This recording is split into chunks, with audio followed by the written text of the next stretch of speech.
And welcome back to the Drunken Nerd podcast, where we like our beer like we like our comic books, movies, TV shows, music.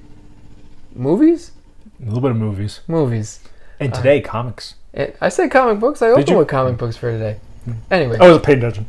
My name, as always, is Carl, and with me is the captain of the friend ship. Okay. Shipper. What's up, buddy? Welcome back. That's what we do now. How you doing? You doing well? I'm doing well. All right. Minus my neighbor who decided that today is a good day to break up his patio, I think, with a jackhammer. I don't know. We got a real Bill Goldberg out here. Just abusing the jackhammer. It's the only move he knows. And also, if anybody has been paying attention to our podcast, they'll notice a couple episodes you talked about this chicken coop. Well, I'd like to say today, well, the past couple days, there have been no chickens, and right now it's currently full of bicycles and whatever else he threw in there. What happened to the chickens? Not a clue.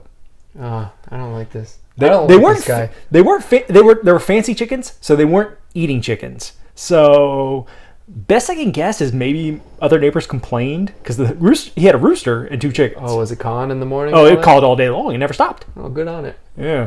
So my guess is that he got a talking to by the township. Is there like a homeowners association? There's no homeowners association here, but right. The township manages things like that. New Jersey state law clearly states chickens. He has a lot of lumber out there too. I don't know what's going on with that. So I know that house was kind of a little run down when he bought it. It's been about almost a year at this point. Well, nothing fixes a house up like a jackhammer. I'm saying, he's just tearing it all apart. Anyways. So this is what leads us to drink. Speaking of drinking. Thanks for joining us on my neighbor's podcast. Today, we are going to speak of this Imperial Red Ale that I picked up at Three Weavers Brewery. I actually got this out in California the other day. They're in Inglewood, California, which anybody who doesn't know, Inglewood is a subdivision, basically. El Segundo, yes. Which is also a subdivision of LA. Thanks, Carl. So... What can you tell us about the beer? So maybe even a generic description, perhaps provided by the brewer, so we don't mess this up. From Three Weavers, I would say that this is the Blood Junkie, as this is called, is a ruby-hued Imperial Red Ale brewed in collaboration with Hop Obsessed Heavy Metal Friends over Prosthetic Records in Inglewood, California. It's big, malt-driven, yet dry and balanced with a bright hop finish. It'll have you throwing horns, Carl. I see you got some horns growing right now. Yeah, I got some horns. This will put some horns on your chest. That's what they're saying. Three Weavers Brewing. This is the first time I've had it. I'm going to run with the rule of 3 and say this is a 3-hole beer. But this has to be like 9% at least. This is heavy. 8.7. Very right. Close. It's a heavy beer. To me, it feels like almost like a chocolatey porter than a red ale. Yeah. It doesn't even have it's brown to it. I mean, there's a little bit of redness to it, and they probably use... If you hold it up to light, it's red. Yeah, there's definitely a redness if you hold it up to light. I can see that, but it is dark red. Yeah. Generally, you get that... You think red ales, you think Irish reds. But it's not bad. I'll give it that. It's different.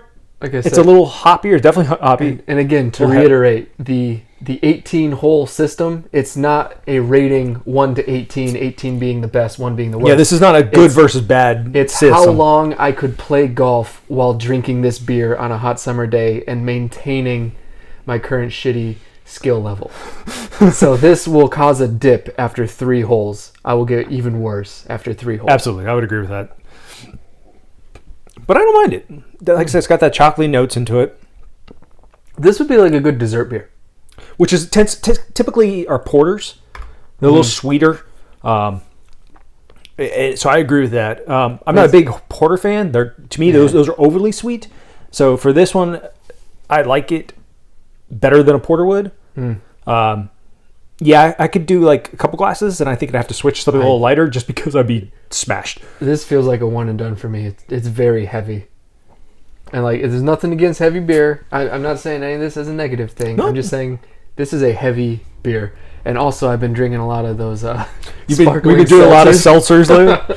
Watching the carb intake. I am going from very light to very heavy right now, so it's change of pace. But it's a good change of pace. I could drink. I could drink a couple of these. Yeah, I don't mind it at all. I'm a big fan of red ale, so I figure we've been doing IPAs a lot lately for the podcast, so I tried something a little different. That's my jam. Oh, absolutely. I'm always an IPA kind of guy, but it was something different. And I like it. I would continue drinking it. So yeah, for sure. But again, Three Weavers out in Inglewood, California. So Inglewood. If anybody knows anybody out there, hit them up. Let them know. We approve. Oh, what you said you went there to get this. What other kind of beers did they have on tap at the time? Just like a general rule of thumb. They have a bunch on tap. Like if you go to a website, you can actually see where they have a bunch of them. But they had a couple IPAs. They actually picked up a really good not pale ale. What did I get? You know what IPA stands for? Yes, I do. India Pale Ale. Thanks. Yeah. Do you know why it's called India Pale Ale? Yes, I do. The lager, that's what it was. The Trace lager I picked up out there. Okay. That was really good too. They market it as a Mexican lager, and in the description of their beer for that, they say, enjoy it with some lime. Like kind of like a Corona. Typical Corona stance. Yeah. But I've had Coronas obviously, and I have you now? I have. I've had one or two. You got to hear first, folks. Chris Shipper with the bold takes. But I like this one. Had a lot more flavor.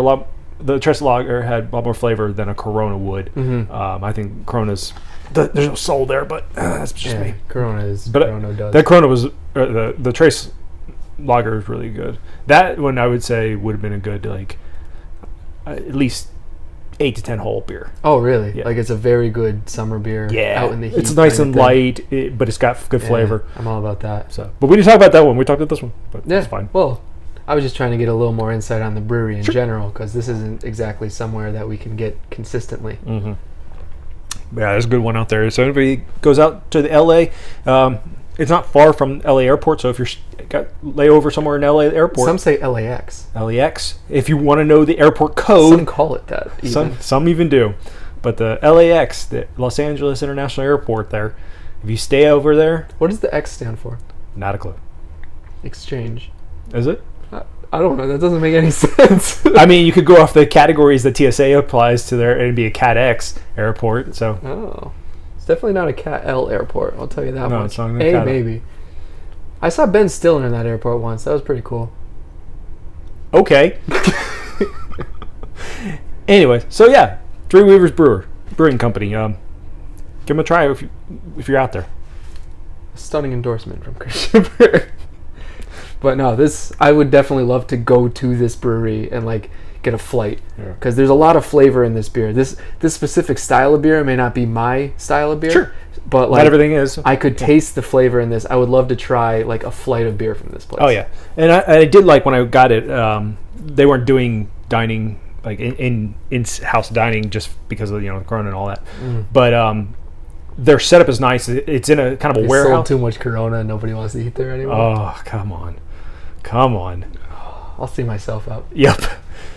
But they got a nice big roll-up door, so it's big open. They got seating inside. They got the bar towards the back, and you can see their production even further back. So yeah, you get the nice breeze in California. Did you have dinner there while you were there? No. All right. So we can't speak on the food, but the beer gets a hearty thumbs up from we. I will give it 2 thumbs up. Whoa. All right. So our topic this week, you want to explain it to the people at home? Sure.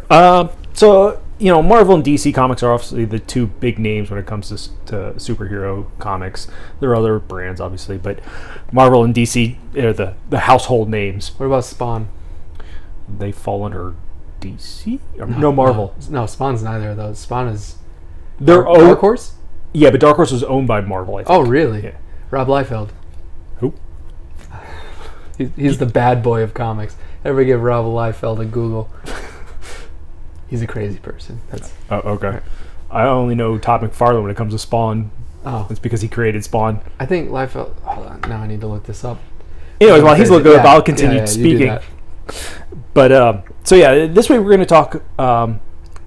these 2 companies have existed for next to ever, as we'll get into a little bit. But obviously, there's only a finite number of ideas out there in the world, and every so often you're going to get two characters on opposite sides of the properties who are going to be very similar, if not borderline rip-offs of each other. Yes. And that's what we're talking today. We're going to talk a few of these characters from both sides of the properties, and then we're going to give our take on whether or not which of the two characters would win in a battle. So to say. Yes. So anybody that wants closure on the Liefeld saga, Rob Liefeld is actually the guy that is known for making Deadpool the current iteration of Deadpool, like the fourth wall breaking, joke cracking Deadpool. He also Mark with a mouth, as they say. Yeah, he also helped create Cable, and then after creating those characters, he left Marvel to start Image Comics, who is Spawn. He's easily the most famous. So Spawn is owned by Image Comics. Damn. I thought Spawn. So was Image also did The Walking Dead and Kick-Ass, which became a major TV show and a Walking Dead, wide release motion picture, respectively. Yeah. So we should do Kick-Ass one day. That's a good movie. I would do Kick-Ass. It's a good movie. Oh my god! But that's not here. This is neither we can nor keep there. doing any Nicolas Cage, and then we'll just talk. Is he good in this? And the answer is a The whole firm podcast has just started to become Nicolas Cage movies. Oh my god! I don't want to do that to myself. Right, I can't do that to myself. We may get better viewership if that happens. Speaking of which, everybody, our viewership has been dropping 50% each week. Tell your friends, and then come back to listen. You can't just tell a friend and then not listen. You got to do both. Also, if you don't necessarily vibe with what we're talking about this week, let us know what you want to hear about, and we'll go into it. Hit us up. We got some Get really in those loyal conversations. fans out there that we would love to talk about what you want to talk about, but nobody engages with us. Come on. Excuse me. Jesus. I love you guys. Love us back. Anywho, okay, so we're getting into the Marvel versus DC anniversary. If that makes sense. Anniversary? Yep. You mean universe? The versary. So it's versus. Anyway. Oh, okay. So do you want to start this off, or would you like me to start this off? I can start it off. I got no problems with that. I can start it off if you want. Rock, paper, scissors start it off? Let's not and say we did. Oh my god. All right. So, I'll start. All right. I'm going to start with Dr. Fate versus Doctor Strange. So, Dr. Fate, created by DC Comics, came out in the 1940. The 1940? The 1940. Okay. There was only one. The solid 1940. Solid 1940. We're not even breaking this up to 1940.1 or anything like that. Well, did you hear of a second 1940 that came out recently? I mean, you could break it up into segments if you want. This is not alternate universe theories. All right. So, Dr. Fate, like I said, came out in the 1940. Interesting enough, Dr. Fate, if anybody doesn't know, is more of a moniker than it is a character. There's actually been, since the creation of this character, 11 different characters. So it's like Doctor Who or Dr. Oz. I would say Doctor Who is the same character, just they regenerate and become a different face, but it's still the same character. I may not know much about Doctor Who. Or nothing. Yeah, I may know nothing at all, other than there's Blorgons. And they're not even Blorgons. We had this conversation yesterday. No, I'm sticking with the Blorgons. No, they're nothing like Doctor Who. Blorgon. So Dr. Fate. Talk over me if I go on rants. I'm trying. Sometimes I have to look at you and give you a look because I'm not sure where you're going. So you may not know Dr. Fate, but you probably have seen him if you watch some of the old DC comic cartoons, or you read some of the comic books themselves. Dr. Fate is the one who wears the yellow helmet. He has the blue tights, the yellow, yellow cape off the back. No, I thought it was funny because I tried to look up Dr. Fate. I typed in Dr. F.A. and it autocorrected to Dr. Fauci. So like, this guy doesn't look like he can stop anything. He's trying to stop the corona. All right, so Dr. Fate, he looks like he was a knight at some point with that helmet. No, was not. All right. Not that I'm aware of. Well, He also, his other main costume choice is an ankh. You know, the Egyptian symbol has looks like a cross, but it has the rounded top to it. For anybody who doesn't know what an ankh looks like, look it up. This is the character of Dr. Fate is actually based in the helmet itself. The helmet possesses the spirit of a powerful wizard called Naboo. So, how influenced is this wizard from like Jar Jar Binks in his ear?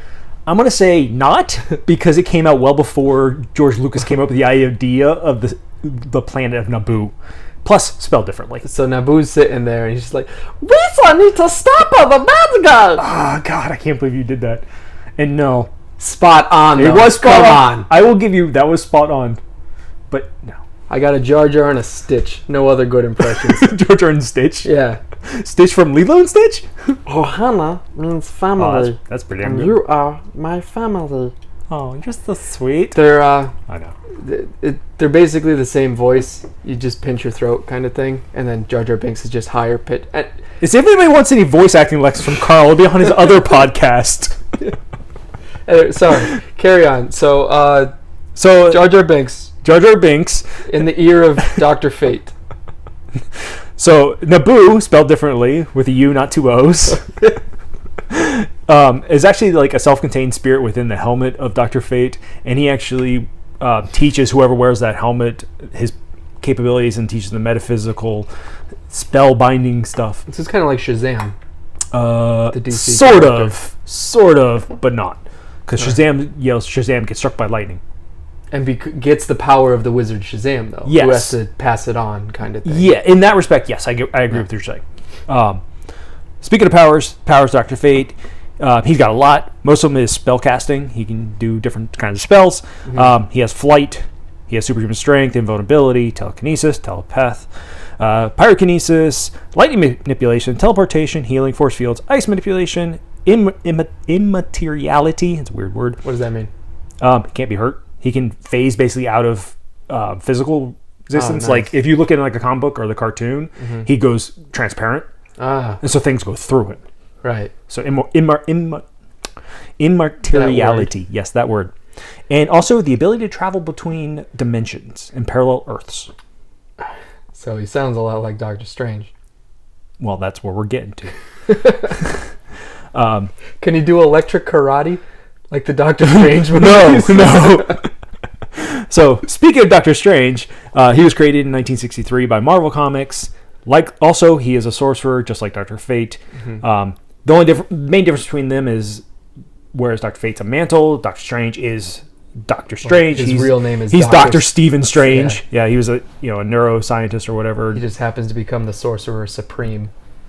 Which, funny enough, Sorcerer Supreme is what they call each other. They both are called Sorcerer Supreme. Really? Yeah. So you said they call each other that. Like they call each other. Meet up and they're like, "Oh, Mr. Sorcerer Supreme, how are you?" They more just call each other over the phone. Ah, so they're but in the 1940s, Fate used not a phone, but I don't know what they had in 1940s. Did they have phones in 1940s? I think it was a cup with a string attached to it going to a different cup. Or did it go to the operator board first and said, "Hold on, let me connect you," and she plugged it in? No, I'm pretty sure it was two cups connected by a string. Okay. Just a really long string. Yeah. Maybe it cut through dimensions. Yeah, so the string was actually only about 2 feet long, but it just... interdimensional string. It ripped through the dimensions. Doctor Strange's costume is almost similar in respect to Dr. Fate's, minus the helmet. Yeah, he has the cape. He has the blue tights. He has a amulet, the Eye of Agamotto. That's the word, Agamotto. So very similar concepts. Again, these are 20 years apart, these two characters. So his powers are spellcasting, Firecracker karate. He is a martial artist supreme somehow. Yeah, it doesn't even show that in the movie. Yeah, somehow he becomes a martial artist. I like the movies, the end all be all. It's the end all be all. He has the ability of flight, which is granted through his cloak. Yes, he also has dimensional travel and mystical spells, which fall through the Eye of Agamotto. One thing that's interesting is they both have, in their respective comics, they have their respective nemesis. All right. Dr. Fate's nemesis is Mordu, who's a powerful wizard from Earth. Oh my god, I was literally going to guess something like Mordamu. Well, because of Doctor Strange's hold on, give me a sec. Yep. Mordu, Mordamu, you took it. Mordu is named the Dark Lord in Dr. Fate. Like Voldemort. Like Voldemort. All right. Doctor Strange's nemesis, while you would say Dormammu is one you're thinking of, is not who I'm going with. Oh. Though Dormammu is named the ruler of the dark dimension, so there's that similarity in the sounds. But even closer sounding is Doctor Strange's nemesis is Mordo, Baron Mordo. yes, who's a powerful wizard as well. Right. So I would say they basically they're rip off of each other. Well, who came first, Mordo or Mordo? That is interesting. Mordo actually did come first in 1963. Okay. And Mordo came in 1968. So while Dr. Fate is an older concept, so they kind of just stole from each other at that point. Yeah, they're ripping. Yeah. I did read that Dr. Fate, the comic self, died off right before like World War II, I believe. And then was reimagined in the 60s about when Doctor Strange came out, and then reimagined again and again. That's why there's always new mantles, because they keep reimagining the comic itself. Yeah. Now, in my opinion, and correct me if anybody thinks otherwise, but I almost want to say that Dr. Fate is the stronger of these two characters. Really? If they were to get into a battle, and while Doctor Strange has the karate and stuff like that, Firecracker karate. Firecracker karate with the flaming fists of fury. Regular karate. Yes. What about the Crimson Bands of Sitarak? You got to hit Dr. Fate first. Remember, he's got the immateriality. Where Doctor What about the mirror dimension? The what? Doctor Strange can teleport people to the mirror dimension where like no damage can be but Dr. done. Fate can go from different dimensions. He just phases out of it and goes into wherever he wants to be. Right, so I mean, he can go different Earths. And I'm playing the role of Doctor Strange right now. I got just you. yelling attacks stuff at you, and you just keep countering them. Right. So I'm beginning to agree with you. The other thing is, Doctor Strange doesn't have the super strength, and he's mortal. Dr. Fate, while the person as Dr. Fate can die, you can't kill off the mantle of Dr. Fate. The helmet just passes to someone else. So it's like a Green Lantern ring almost. Yes. It just finds the next guy. Basically. And then, let's say Doctor Strange won round 1.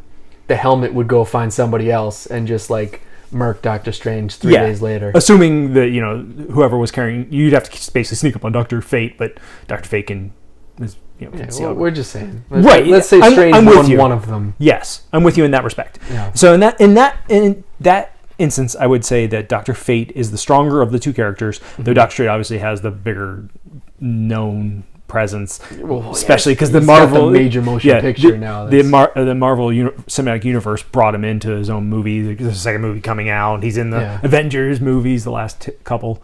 So, more well known, and it doesn't help that they got Cumberbatch to play him. Yeah, I mean, all the ladies love him. Do you think that if he didn't have that English accent, people would be able to see how crappy of an actor he really is? Why are you hating on Cumberbatch? I love Cumberbatch. That was. I mean, he plays it. I heard so that many jokes different from somewhere else, and I just wanted to make sure to slip it in because it made me laugh when I heard it. Okay. If that made you laugh, let us know. Otherwise, I'll tell Carl never make those kind of jokes ever again. I slaughtered the delivery too. That was bad. I'm zoning out of it today. I'm not into it. My mind's everywhere. Anyway, so you say Dr. Fate. I'm going with Dr. Fate on this one. All right. Anybody listening, let us know what your thoughts are. Yeah, give us a quick type. All right, so... Tweet us. My time? Your turn. Yeah, please tweet at us. We have 12 followers. Anyway, I chose to go with an interesting one because I thought they had more in common when I started doing research. Then I realized they have much less in common. I went with Iron Man. You went with what the internet told you was a connection, and you realized the internet was wrong. Got it. Yeah. I went with Iron Man and Batman. Okay. On the surface, I'm like, okay, so they're both billionaire genius philanthropists. Playboys. That are essentially financed by their own bankroll to become a superhero when in reality, they're both just guys. Okay. They use their intelligence, they use their wealth. Yes. Okay. They both have a tragic backstory, with Batman having his parents killed in front of him when he was a child. Iron Man's, he went through life like really disliking his father, only to have him taken away from him, which at the hands of the Winter Soldier, just randomly. So, but that was later in life. Okay. So tragic backstory. So how close is the Iron Man movie to that backstory where he gets taken by a militant group in Middle East? And I mean, depending on that specific storyline, like it can be like the Iron Man movie is incredibly close to the comic books if you're following that specific storyline. So it's which part of the Iron Man universe you're adhering to? Yeah. Okay. I mean, Batman has like three, six. I don't really know. There are so many different origin stories too. So yeah, they all do. Bruce Wayne, Tony Stark, they both have a bunch of different, and they are always their mantle until recently. Like you said, Dr. Fate always has different mantles, kind of things like that. Batman is always Bruce Wayne. Except for the universe where like Jason Todd takes over. Well, there's also like Batman Beyond is a different. It's not Bruce Wayne. But Bruce Wayne is still in it. He's just training McGinnis. the new Batman. Yeah. Iron Man is always Tony Stark till he passes along. Until, I mean, the most recent iteration is Riri Williams, who actually she calls herself Iron Heart, not Iron Man. Mm-hmm. And there's a minute where War Machine is Iron Man. Yeah. Well, War Machine basically is Iron Man. I know, but he took on the mantle of Iron Man and then War Machine, or vice versa, one of the two. But yeah. So Iron Man made his first debut in Tales of Suspense 39 in March of 63. Iron Man became his first standalone comic in May of 63. So they kind of used Tales of Suspense to just set up a release that was obviously very much in the works already. You're not going to write, illustrate, and publish a comic book in 2 months. No, I actually... In 1963. In research, I think I actually saw it takes roughly 6 months for a comic to go from concept to publishing. Right. So, yeah, you're releasing it, you already have... 2 months? Yeah, absolutely. You already have the concept. They knew exactly what they were coming out with. They just wanted to introduce the character. But I think that happened to a lot of comics back in like their first iterations. It's, I think about first Superman is Action Comics. It's not Superman. Right. Batman showed up in Detective Comics. Like, they had a basis for what their comics was and introduced a new character that they wanted to make into a standalone concept. So, yep, I'm with you. Yeah, Batman, he was first introduced in Detective Comics in May of 39, but then his standalone series started later on. I only included the Iron Man standalone issue because, like I said, it was 2 months later. Mm-hmm. So, Tales of Suspense 39 is basically Iron Man's first issue. Like, they knew what they were doing with this.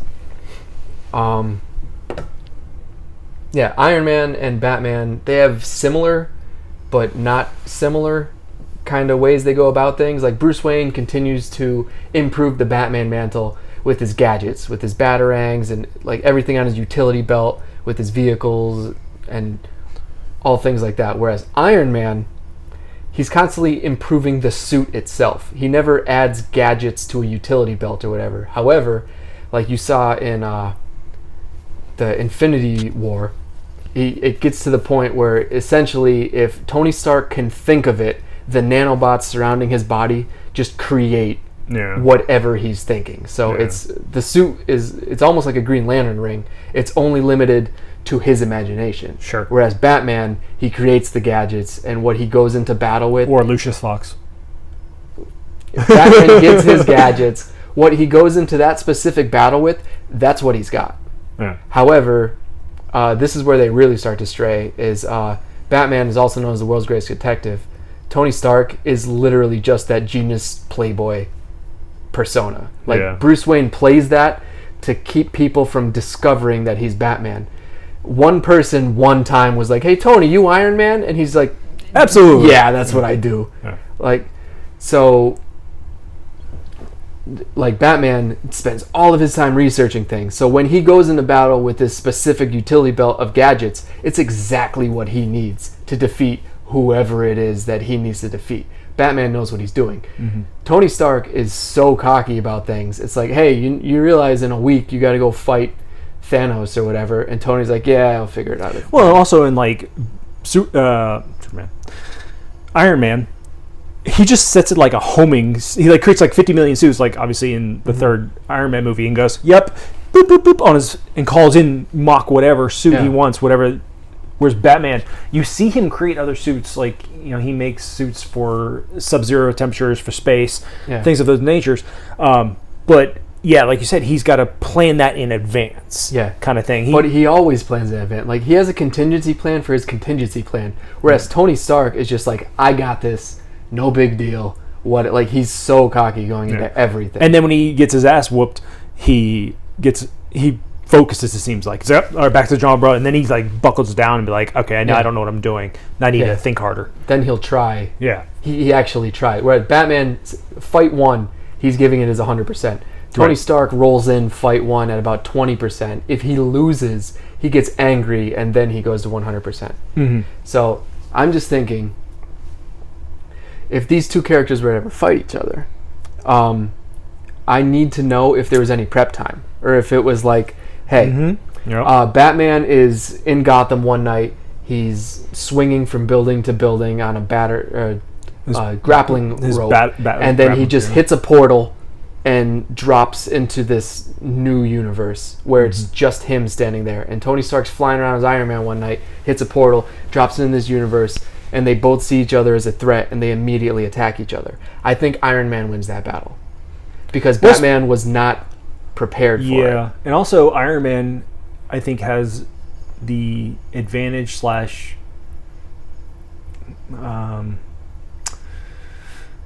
cheat, for lack of a better word. He's got the blasters come out of his hands, and he can fly wherever he wants to go. Yeah. Like, he can do whatever he wants. Way advanced technology. Yeah, and like Batman his day-to-day stuff. Yeah, Batman is definitely relegated to building tops, throwing his batarangs, grappling hooks, like smoke bombs. Like, he's definitely held back in technology in that respect. However, if, let's say, Doctor Strange, Dr. Fate, they went to the other one and were like, hey, in a week, you fight Tony Stark. And, hey, in a week, you fight Bruce Wayne. I think Tony Stark does absolutely nothing. Yeah, he's going to underestimate Batman. Yeah, whereas Bruce Wayne figures out all of Iron Man's weaknesses. Especially, like, Batman doesn't even need to be the world's greatest detective at this point. He just needs to have the power of YouTube and Google to be like, Tony Stark. And he knows everything. You think an EMP would take out Iron Man in a heartbeat? I mean, if it's the 90s, then yeah, the EMP takes out everything all the time. But you just have a little EMP, little battering EMP, sticks to Iron Man, gone. Yeah. Iron Man falls out of the sky, motionless. I mean, the thing is, the suit's probably a couple hundred pounds, even if it's the nanotechnology. There's no way he's just moving without some sort of robotic assistance of the suit itself. Yeah. So he just lays there. Yeah. So, yeah, if there's any... I think the Tony Stark that is randomly dropped into this battle is the exact same Tony Stark that has the prep time. Let's say 6 months to prepare. I think it's the exact same guy with the exact same mentality with the exact same suit. Yeah, he's going to look at it and be like, hey, look, this is just another human. I don't care. Yeah. This isn't a superpowered. I've beaten Thanos at this point. Yeah. Yeah. Whereas Bruce Wayne, he treats every threat as if it's his greatest threat. So, I mean, the Bruce Wayne that's dropped in randomly, I think he gets murked. However, you give Batman some prep time, I think Tony Stark doesn't stand a chance. Well, no, and I agree with that in the sense that even if, like, Batman starts throwing his batarangs, Tony Stark's got the targeting computers, and he's got lasers and stuff. Yeah, he's got everything to that cut point. Batman in half. Yep, I agree with that, 100%. So yeah, I think it like you said, it takes depending on the prep time and the immediacy of the battle between the two. Yep, that's the end of that chapter. Now, I believe you have a rather lengthy one for your second comparison from what you've told me beforehand. It's not person versus person. I wouldn't call it lengthy. Well, it takes more effort than... Yeah. So for my second one, we're going to go with a little lesser known DC property with a very, very widely known Marvel property. And that's Doom Patrol versus the X-Men. The X-Men, you say? The X-Men. I've never heard of such a property. It's interesting that you bring up one well-known property and one not-so-well-known property. The X-Men. The X-Men. So there's one? It's multiple men. Okay. But there's also women involved. So there's several men. It's a very misogynistic name for a group all of people. All of them Generation X? Is that why they're the X-Men? No, because they exist well before Generation X. So, consequential. Fascinating, because I know everything about the Doom Patrol. Do you? Then maybe you should take this one, Carl. Go ahead. All right, so the Doom Patrol is a property. I believe Beast Boy is involved. That is actually true. Oh my God, I'm 1 for 1. I'm shutting it down. Back to you. So Doom Patrol, for anybody who happens to get DC Universe's streaming service or HBO Max, actually would know that there's a Doom Patrol show, and the second season's coming out. So it's the show is based on the first iteration, which was created for DC Comics in 1963. Mm-hmm. Now, specifically, it came out in June 1963. And the reason why that's important is because X-Men was created September of 1963, or debuted in September of 1963. We have already established, though, it takes roughly 6 months. Yep. So that's a coincidence, actually. Well, the coincidence of these two being very close. And so I was looking at these two properties, do some research, obviously, for this. And somebody brought up a point, and I don't remember where, or so I would cite it, but... It's probably me. It was not. At all. But that... At the time, you got a lot of writers and artists working freelance between multiple properties. So there's a good chance that somebody was talking about it over here at DC, and somebody was talking over here at Marvel, and then it was just cross-pollinating, essentially. Or even like there was one guy that was pitching to both of these companies his same idea. And they're just both like, we're not going to pay you, but we're going to use that.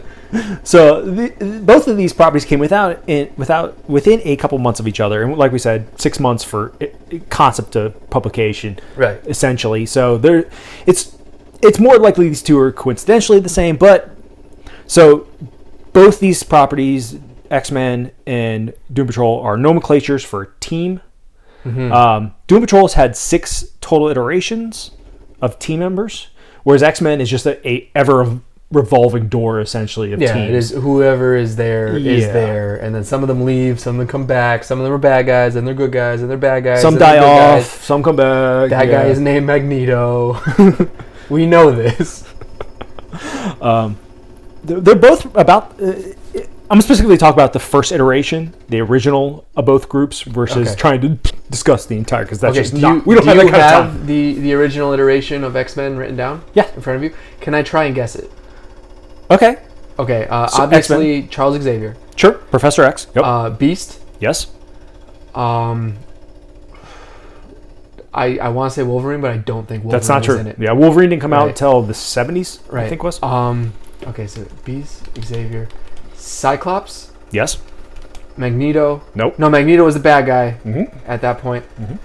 With... Do you want me to tell you how many you have left to guess? Yes. 3. Nightcrawler? No. Mystique? No. Mystique was a bad guy. The bad guy, too. Yeah, she didn't become a good guy until much, much later. Quicksilver, Scarlet Witch are bad guys also, because they're Magneto's kids. Yep. All right. Storm? Nope. Wow. So the X-Men movie's based on bullshit. The X-Men movies are based on like the X-Men cartoon. Right. So that's like the 90s iteration, which is like second, third generation X-Men at best. I mean, this is the 60s. Right, that's Early when 60s. X-Men was just it was kind of just talking about racism in America, about how people can come together kind of thing. Basically. So there's got to be... Doom Patrol is very similar too. Okay, so there's got to be... I can't believe there's, like, I said Mystique like the shapeshifter, because that would be Beast Boy. Alright, who are they? Who are the last 3? The last 3 are Angel, who becomes Archangel. Yeah, I never would have guessed it. Iceman. Oh. And Jean Grey. I think I was thinking of Jean Grey when I said Rogue, even. Okay, but you never said Rogue, you said Storm. I said Rogue, I thought. I was thinking Rogue. I don't think it came out your mouth, because I don't remember you saying Rogue. All right, anyway. Anywho. I knew there was a girl. So, there's, what did I say, 1, 2, 3, 7? 6 original X-Mans, even though there's a woman. One woman. Well, we got to be somewhat inclusive, I guess. And you have 1, 2, 3, 4, 5, 6, 7 original Doom Patrol members. Is Cyborg in it? No. Just Beast Boy. Beast Boy is... Yeah, Cyborg doesn't come out until Teen Titans. Yeah. Oh, yeah. Cyborg was the first... That's why I think they're... Yeah, which has Beast Boy in it as well. But no, Beast Boy is one of the original. Starfire. No. You have the Chief. Raven. No. All right. Okay. The Chief. The Chief. All right. Robot Man. Cyborg. But he's not. Yep. Different person. Yep. Elastigirl. No relation to Elastigirl of the Incredibles movie, by the way. Yep. That's. Negative Man. I've actually heard of that one. Mento. He freshens your breath. That's his power. He's the world's greatest dentist. We're not going to touch that one. I tried to combine detective and dentist. It didn't work. Detectives. Yeah. He's the world's greatest dentist. Detectives. Mento. And Crazy Jane. Crazy Jane. Yep. That sounds terrible. Yep. Interesting. Elastigirl. They call her Elastigirl. Jean. No, hold on. Let me finish before you start making fun of me. They call Jean Grey was it Marvel Girl originally? Marvel Girl? Yeah. So we have X-Men, but we have girl. Like it's a little sexist in the 60s. It's the 60s. I know. It's a lot of sexist in the 60s. I would say we're still there, but that's neither here nor there. It's not that bad. So both these groups are led by a genius level intellect who's being portrayed in a wheelchair. With psychic powers? No, only Professor Xavier has the psychic powers. Right. The Chief, as he's called. Oh, that's the Chief. Is he American Indian? No. Oh. No. So that's racist. We'll call him the Hefe if that helps you. So he's Hispanic? No. Oh, I don't like this guy. I don't know him. I don't like him. But it's confusing me. He's the one who basically creates Robot Man, who's literally just the brain of somebody in a robotic body. You have Beast Boy, who can change into different animals at will. Everybody knows Beast Boy. Everyone in this room knows Beast Boy. Everybody in this room knows Beast Boy. Elastigirl, she actually can barely control the elasticity of her body. So there's actually where she has to physically think and concentrate on staying human. So does she just turn into like a puddle? Yeah, if she's not careful, she like melts almost. Huh. She changes like, it's not so much like Stretch Armstrong elasticity or Plastic Man like in DCU, but it's more she can grow like really tall and things like that. So she's like Giant Man. Essentially, like kind of like Ant-Man. Can she shrink down really short like Ant-Man? Yeah, I think so. Oh wow, look at her go. But she has to really concentrate to keep that. Otherwise, she turns into a puddle. Yeah. Puddle Girl. Crazy Jane's got is like multi personalities, but her different personalities have different powers. Okay, that got cool. That started off so bad. That started off so. But yeah, dumb. each one has its own thing. All right. Hold on, I'll tell you what Mento. I forgot to write down. Crazy Jane. She's like, sometimes she's mad at you for no reason, and other times she cooks you dinner. What? No, I'm trying to pitch like the 60s mindset. Okay, I was of like, wait a Crazy second. Jane. Oh, but then all right, they each have a different power. Which one has the power of flight? I guess technically Beast Boy would have flight if he turns into a bird. Yeah. Hold on. I was trying to. I'm ill prepared. I'm sorry. Yeah, you're dropping the ball on this one. I can keep riffing on what the 60s. Just keep riffing until I get there. Just keep going. God. All right. So let me know what you think Memento's powers are, other than he's a dentist, because I don't think that's true. you said Mento. You didn't say Memento. No, I said Mento. Mento. Yeah. Yeah. So you just said Memento. Oh, did I? Yeah. I did not mean that. I'm sorry. Okay. Yeah, Mento. So he freshens breath, cleans teeth, no tartar in that mouth, or plaque. The tooth and plaque conspiracy. I'm going to say none of the above. Okay, so actually, Mento, what does he have? Photographic memory, and closer with that, but no. Something like that. He has a helmet that helps him increase his powers of psychic abilities. So basically, if you go into the Marvel universe, he's wearing Cerebro. Right. He also has the ability of telepathy, psychokinesis, intangibility, and mind control. He has a negative capability that, in using his powers, it increases his paranoia and dementia. Speaking of Raven that you brought up from Teen Titans, she at some point cures him of these side effects. Good for him. And then she marries Beast Boy. Does she? Yeah. Huh, I didn't know that. Yeah. But yeah, so that's Memento's powers. Memento, I said it again. So he's Charles Xavier. Yeah, basically. Even like older age Charles Xavier, he's got those dementia attacks essentially, where his powers go out of control. Yeah. Specifically showcased in the, I want to say the Old Man Logan movie, but they didn't call it that. What they call it? Was it just Logan. Wolverine? It was just Logan. Oh, Logan. Yeah. Which is Old Man Logan, which is a different timeline. It's not even current. It's not actually Wolverine. Great movie though. So you also have what did I say his name was? Robot Man. Like I said, he's just a brain in a body. He was in a car accident, and the Chief found him. And does the Chief have powers? The Chief is just super smart. I don't think he has any specific powers. The worst. So he's a nerd. He's an engineer. Yeah, he's a super engineer. Yeah, basically. The Chief is just the world's greatest nerd. Batman slaps him up sometimes, takes his lunch money, his pencil, his pocket protector away from him. It's so bad. So his robot body gives him super strength, speed, and endurance, superior sight and hearing, and it gives him shape-shifting, self-repair, flight, underwater travel, sensors. So why does this team need to exist? Why don't they just have Robot Man and some guy telling Robot Man what to do? So the whole point of this team is it's a group of misfits with gifts. Gift fits. Which is the exact same reasoning why the X-Men exists. They're a group of misfits with gifts. There's literally both of them call each other their powers gifts. The difference being Doom Patrol is based on tragedies. Everyone has a tragic backstory. And why they have their powers? X-Men are all born with it. It's mutations. Yeah. So, and then going off of the powers of the X-Men, Charles Xavier, like we said, he has the super intellect, but he also has the telekinesis, the psychic powers, to freeze people and all that kind of stuff. Yeah, but that's all mental incapacitation. It's not prowess. Whereas Iceman has the freezing capability. Right. Yeah. Jean Grey is also a superpowered psychic. Yes, who carries on later, becomes Phoenix and da-da-da. Well, that's a whole saga. Yeah, no movie can correctly capture for some reason. They're trying so hard and they're so bad at it. The 90s cartoon did a pretty good job of it. Yeah. That was like... It was almost like a season-long storyline for them. It was like half a seasons of... Yeah, that was a good one.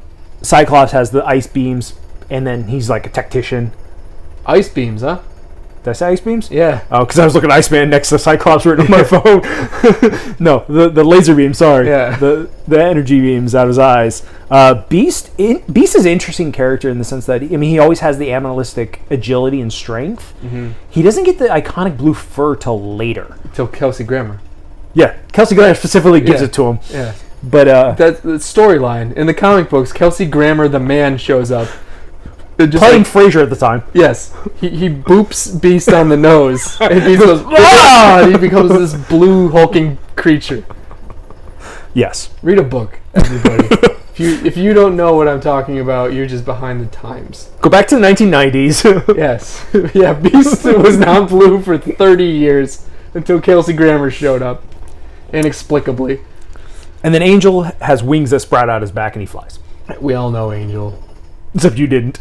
No, I knew Angel. I just never would have guessed he was on the original iteration. Okay. Fair enough. What I meant to say. So in a battle between the two of these groups, just knowing what I know, it would have to go to the X-Men. I would agree. Two superpowered psychics. Yes. That alone puts them over the edge. I agree with that.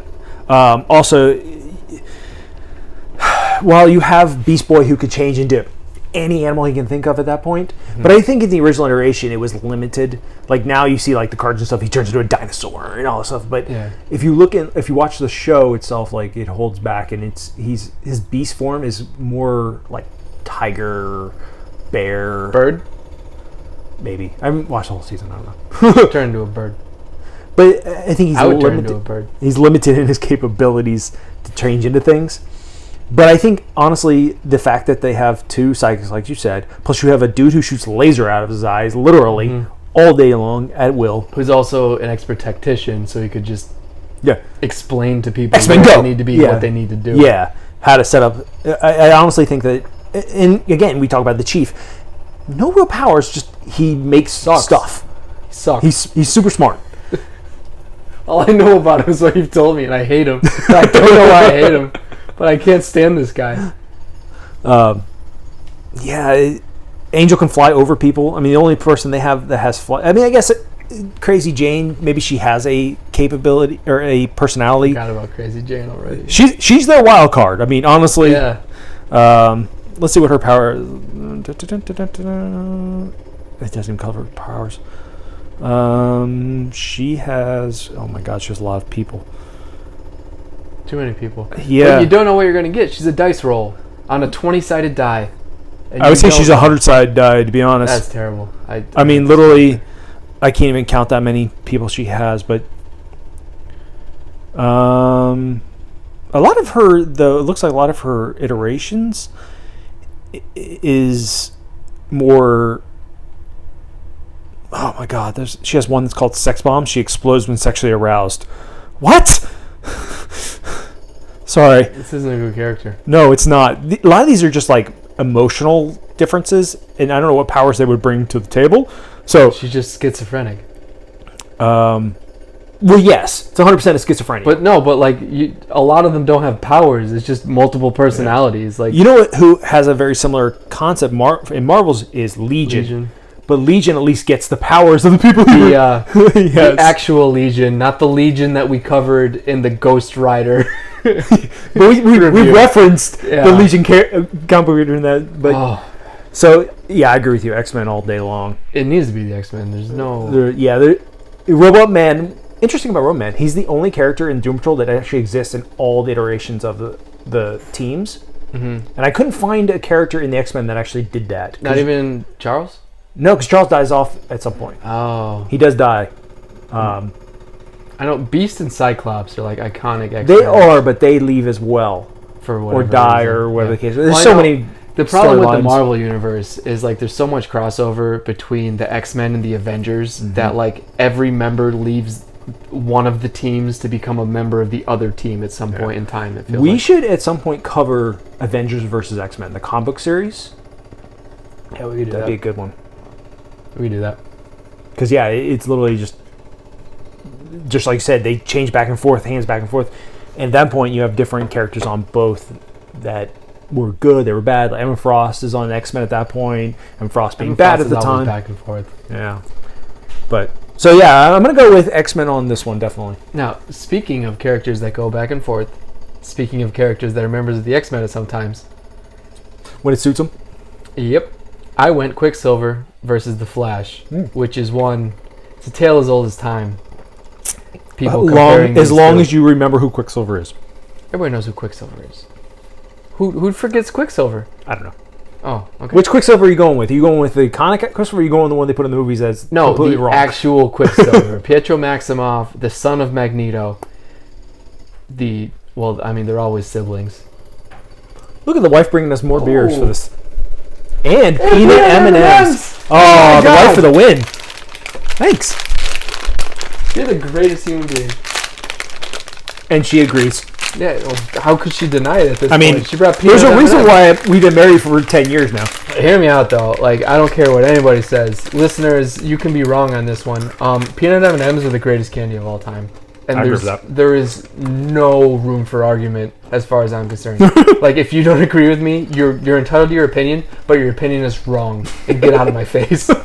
Not my podcast. I mean, come back to the podcast. Don't leave us, continue please. listening to the podcast, but just don't bring your candy opinions up in my face ever again.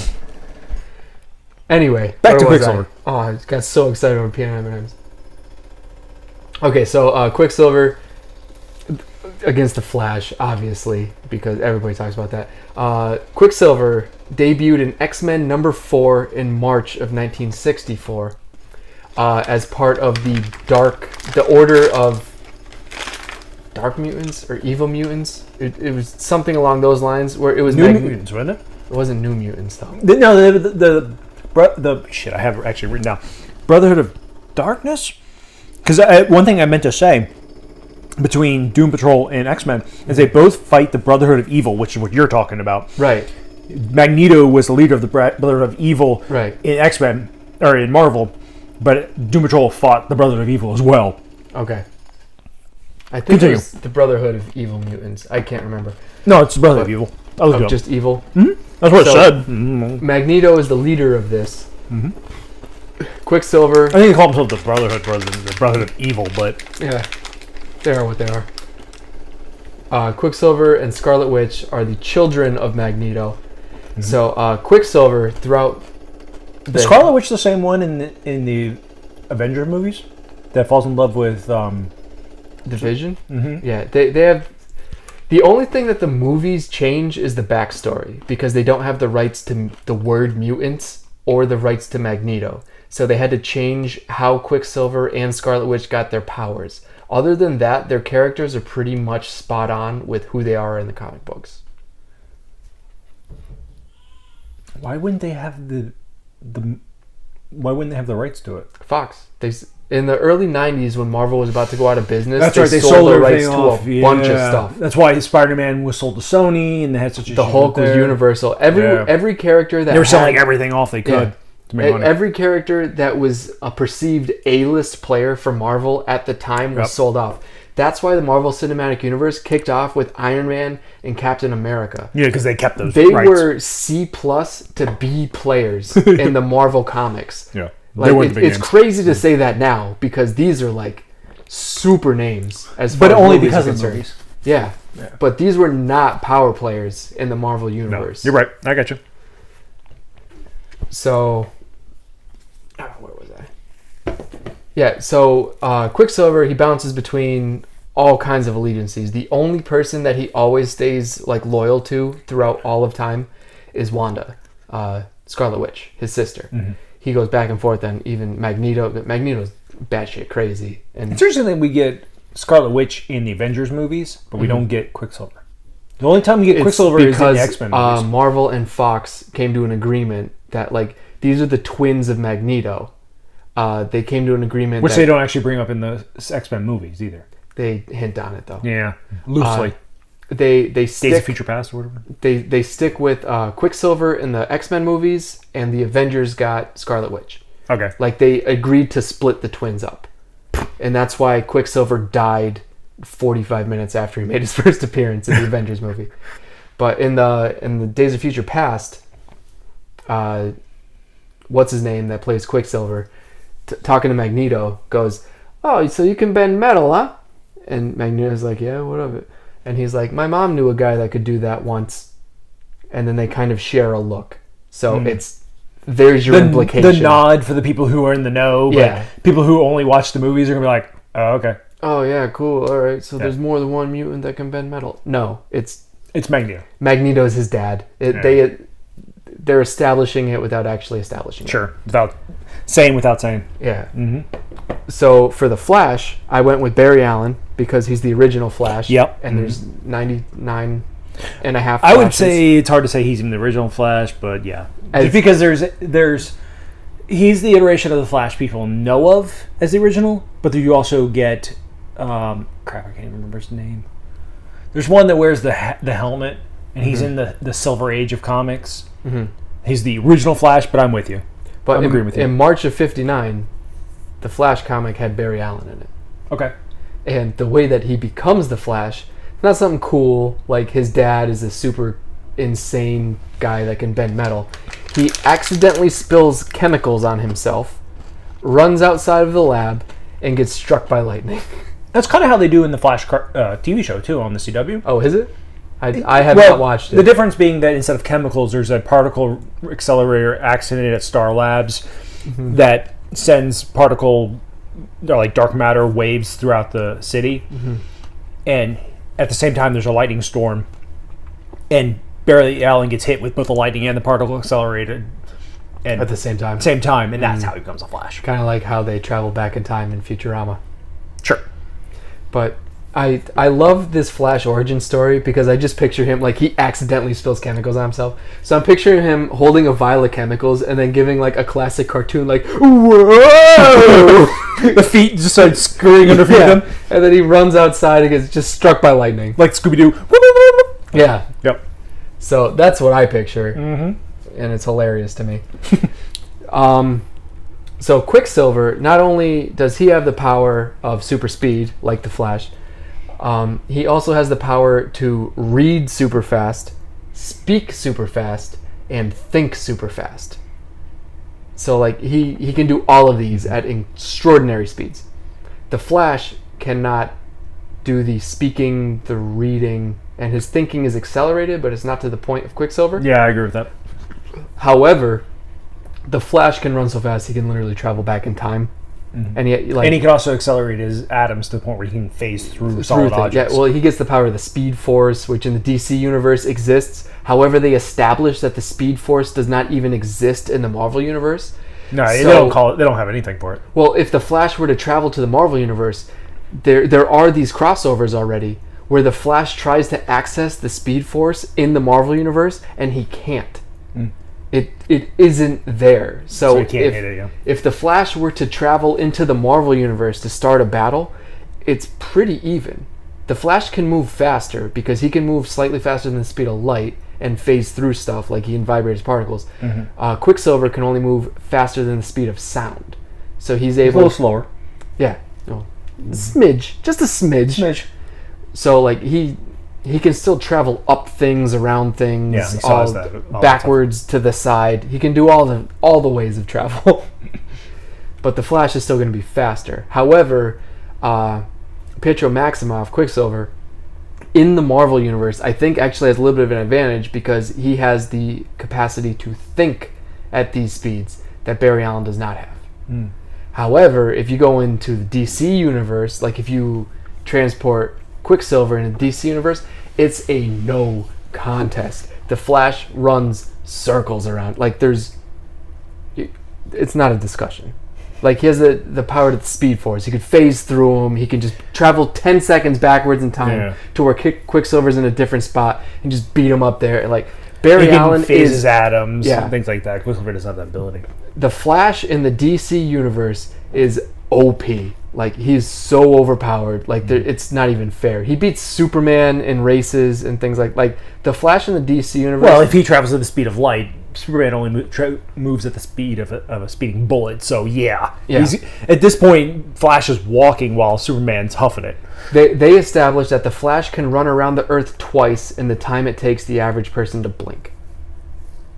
In the DC universe, and I feel like the CW version of the Flash, they tone his powers down because they establish he can run like 700 miles per hour, which is nothing compared to like the comic book Flash, who they keep making more and more powerful actually. Yeah.